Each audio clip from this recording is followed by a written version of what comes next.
Hey guys, Stefan here again.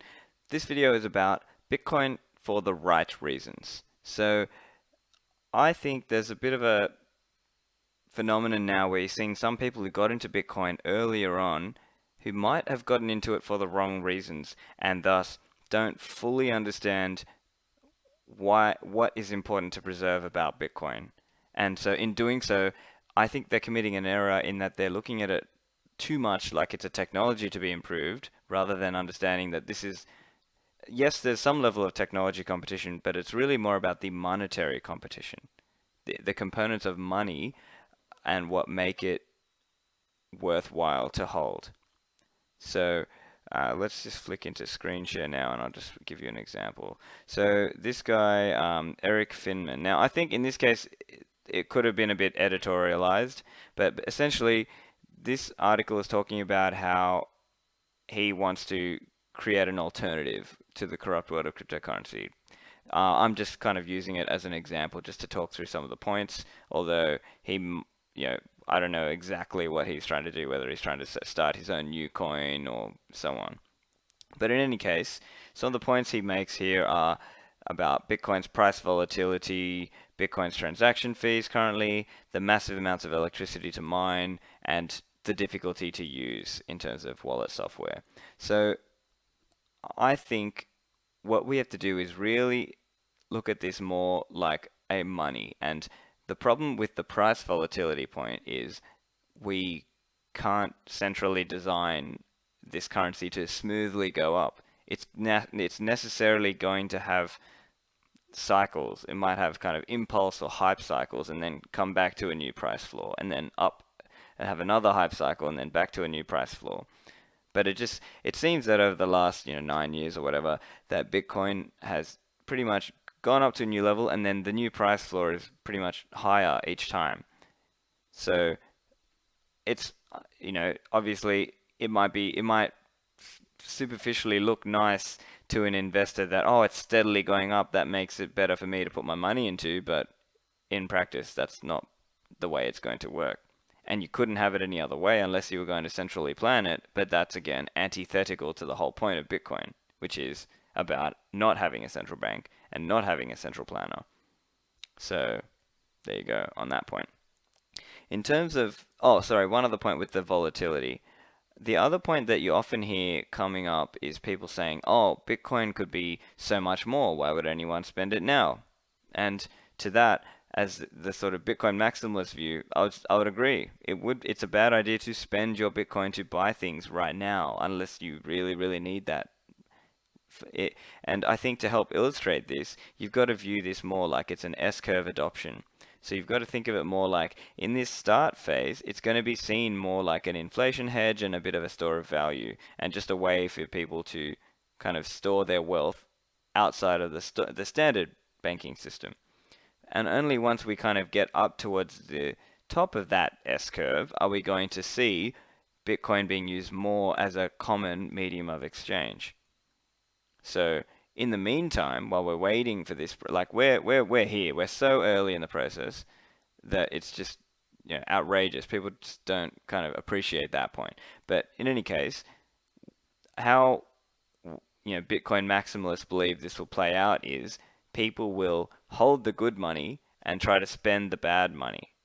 And over time, that will create its own sort of feedback loops where more and more people want to just run to Bitcoin all at once. Bitcoin will be like the lifeboat on the Titanic sort of thing. It'll be like that. So let's carry on. So the next one here is transaction fees. So you're seeing a lot of altcoins and forks of Bitcoin talking about how, oh, look, Bitcoin is so congested, we need a new way to have cheap fees and also a very high transaction rate.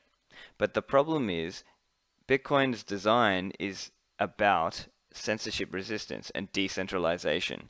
And in order to do that, it was done in an quote unquote inefficient way. I mean, it's efficient for its purpose, but it's viewed from the normal kind of Visa and MasterCard viewpoint, it's slow, quote unquote. So the Bitcoin maximalist way of coming back on this point is really that Bitcoin will be the base layer and people will build other layers on top of that, whether that's Lightning Network or the retail banks will have Bitcoin as the base layer, the settlement currency, and then transact on higher layers. So retail customers might say, "Oh, I'll send a fraction of a Bitcoin from my bank A to your bank B," and then our banks would settle at the end of the day or at the end of the week, whatever, right? The other thing to look at here is that now this chart here is showing the median transaction fees.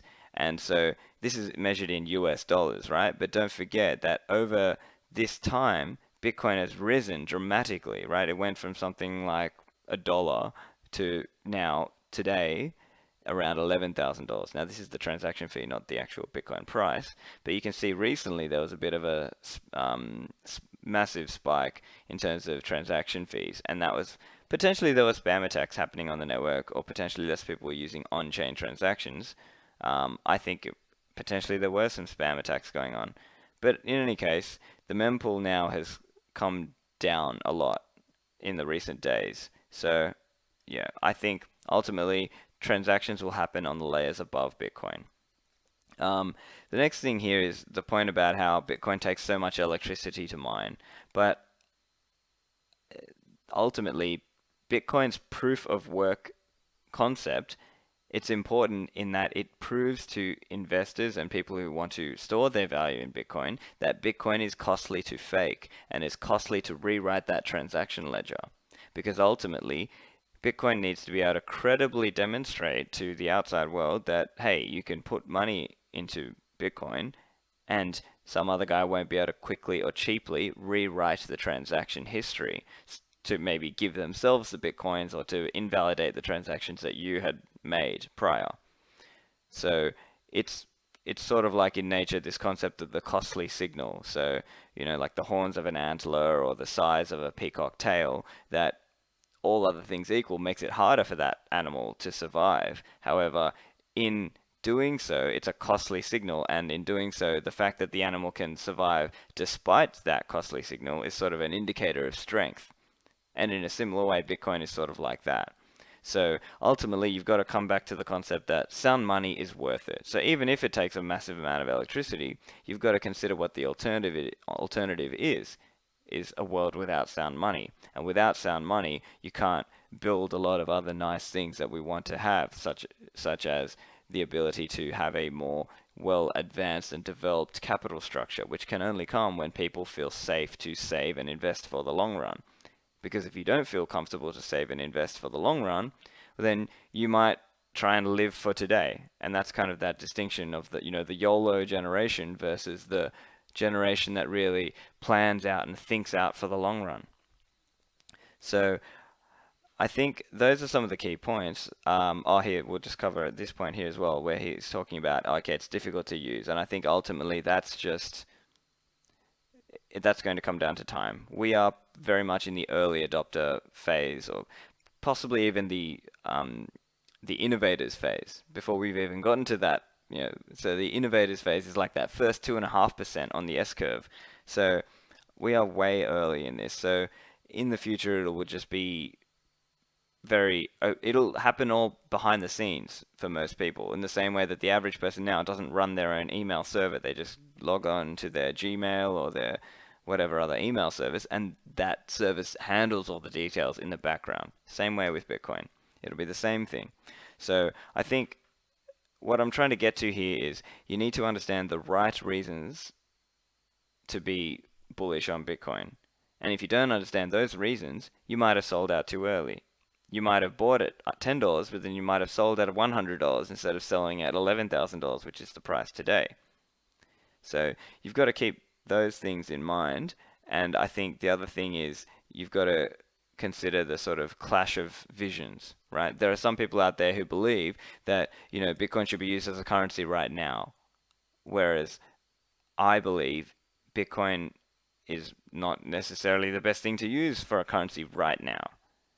You might need to wait for certain layer 2 technologies to come and for more and more people to first buy into Bitcoin, such that we hit a high enough point on the S-curve adoption that then now it actually makes sense to spend your Bitcoins. Up until then, I would expect most people have an incentive to hold their Bitcoins and spend their fiat money.